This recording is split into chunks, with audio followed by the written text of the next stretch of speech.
every now and then I have a patient who looks at me and says like, seriously, lip surgery? I've never heard of this. What is this?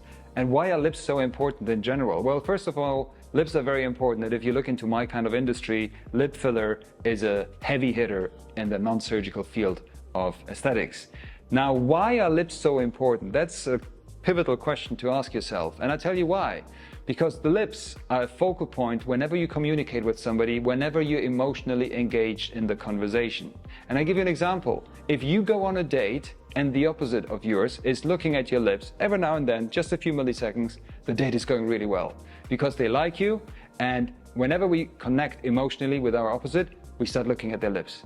Now, if you're on a date and this person is looking everywhere but your lips, don't waste your time. That's just an example. We usually communicate with my eyes, and you look into my eyes when you look at me and the screen. And that's always the dilemma when we do Zooms, because the screen is there of the person, but the camera is there. So whenever I look into the eyes of my party, I don't actually see them, but we communicate with our eyes. Anytime there's an emotional connection, it's the lips. Hence, the lips are very, very important. Another thing is it creates this communication triangle.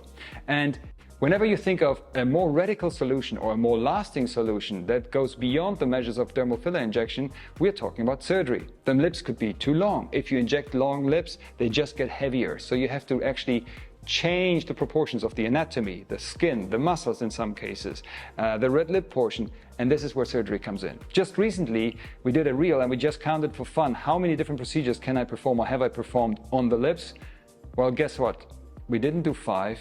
We didn't do 10. We counted 21 different procedures that you can do to the lips. Now, don't get me wrong, you don't need to do 21 procedures on one lip, but there's a whole plethora of different procedures that we can do. So that means that there are so many solutions for everyone's anatomy, which is individual. So lips are really important, especially if you love the opposite.